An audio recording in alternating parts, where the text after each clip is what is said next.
அனைத்து அன்பு உள்ளங்களுக்கும் என் இதயபூர்வமான வணக்கங்கள். உங்களோடு நான் இன்று பகிர்ந்து கொள்ள இருக்கும் தகவல் ஜாதகம் பற்றியது. ஜாதகத்தில் நீங்கள் தெரிந்திருப்பீர்கள், லக்னம் என்று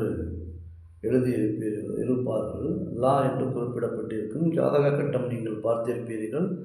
அந்த ஜாதக கட்டத்திலே 12 கட்டங்கள் இருக்கும். மேஷத்தில் இருந்து ஆரம்பமாகி மீனம் வரை இருக்கக்கூடிய அந்த 12 கட்டங்களில் ஏதாவது ஒரு கட்டத்தில் உங்களுடைய பிறப்புக்கு ஏற்றவாறு லா என்று ஏதாவது ஒரு கட்டத்தில் குறிப்பிட்டு இருப்பார்கள். அதற்கு என்ன அர்த்தம் என்றால், நீங்கள் எங்கு பிறந்தீர்கள், எந்த நேரத்தில் பிறந்தீர்கள் என்பதை துல்லியமாக கணக்கிட்டு அந்த நேரத்தில் அனைத்து கிரகங்களும் எந்த கோணத்தில் அமர்ந்து இருக்கின்றன, எத்தனை டிகிரியில் அமர்ந்து இருக்கின்றன என்பதை கணக்கிட்டு கூறி இருப்பார்கள். அதன் ஆரம்ப புள்ளியே லக்னம் என்று குறிப்பிட்டிருப்பார்கள், லா என்று குறிப்பிட்டிருப்பார்கள். உதாரணமாக மேஷராசியில் லா என்று குறிப்பிட்டிருந்தால் மேஷ லக்னம். அங்கே 3 நட்சத்திரங்கள் இருக்கின்றன. மேஷராசியில் அஸ்வினி, பரணி, கார்த்திகை என்ற 3 நட்சத்திரங்கள் இருக்கின்றன. 3 நட்சத்திரங்களும் 3 குணாதிசயங்களை கொண்டது. ஆனால் மொத்தமாக மேஷத்திற்கு என்று ஒரு குணாதிசயம் உண்டு. இருந்தாலும் அதற்குள்ளாக இருக்கக்கூடிய இந்த 3 நட்சத்திரங்கள், இந்த 3 நட்சத்திரங்களுக்கும் தனித்தனி குணாதிசயங்கள் உண்டு என்பதை குறிப்பிட்டு இருப்பார்கள். அதில் எந்த நட்சத்திரத்தில் எத்தனையாவது டிகிரியில் நீங்கள் பிறந்து இருக்கிறீர்கள் என்பதை பொறுத்து உங்களுடைய குணாதிசயங்கள் அமைந்திருக்கும். பொதுவாக மேஷ லக்னத்தில் பிறந்தவர்கள், ராசி என்பது ராசியை போட்டு இதில் குழப்பிக்கொள்ள வேண்டாம். லக்னத்தில் பிறந்தவர்களுக்காக இப்போது நான் சொல்கிறேன். மேஷ லக்னத்தில் பிறந்தவர்கள் மற்றவர்களுடைய கருத்துக்களை எப்போதும் ஏற்றுக்கொள்ள மாட்டார்கள். தான் ஒரு முறை முடிவு செய்துவிட்டால் அந்த முடிவிலிருந்து மாறிக்கொள்ள மாட்டார்கள், தன்னை மாற்றிக்கொள்ள மாட்டார்கள். ஒரு படத்தில் கூட சொல்லுவாங்கள்ல, நான் ஒரு தடவை சொன்னால் 100 தடவை சொன்ன மாதிரி.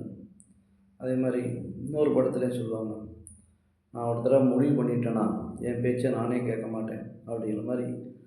அவங்க ஒரு வாட்டி முடிவு பண்ணிட்டாங்கன்னா அவங்க பேச்சை அவங்களே கேட்க மாட்டாங்க. ஏன்னா அவங்களால முடியாது.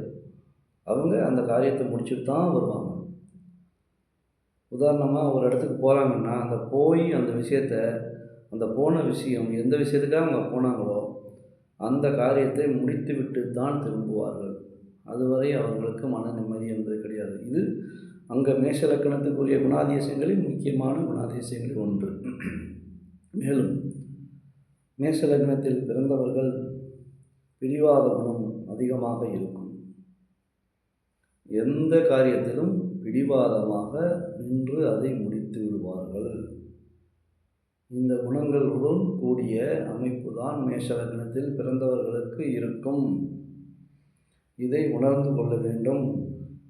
நம்ம பெரியவங்க சொல்லியிருக்காங்க, தன்னை உணர்ந்தால் உலகத்தில் வெற்றி பெறலாம். எம்ஜிஆர் கூட ஒரு பாட்டு பாடிப்பார், உன்னை அறிந்தால் உலகத்தில் போராடலாம். எல்லாரும் போராடிட்டு தான் இருக்கோம். ஒவ்வொரு போராட்டத்திலையும் வெற்றி தன் பக்கம் இருக்கும் என்பதற்கு ஒரு அத்தாட்சியாக தான் இருக்கிறது தன்னை உணர்ந்தால் என்ற வார்த்தை. தன்னை உணர்வது என்பது தன்னுடைய குணாதிசயங்கள், தான் இப்படித்தான், இதை உணர்ந்து இதை நாம் செய்ய வேண்டும் என்பதை புரிந்து கொண்டு நடப்பதே உலகியல் வாழ்வுக்கு, இந்த வாழ்வியலுக்கு ஏற்ற சூழ்நிலையை நமக்கு உருவாக்கி கொடுக்கும் என்பதை உங்களோடு இன்று ஒரு தகவலாக பகிர்ந்து கொள்கிறேன்.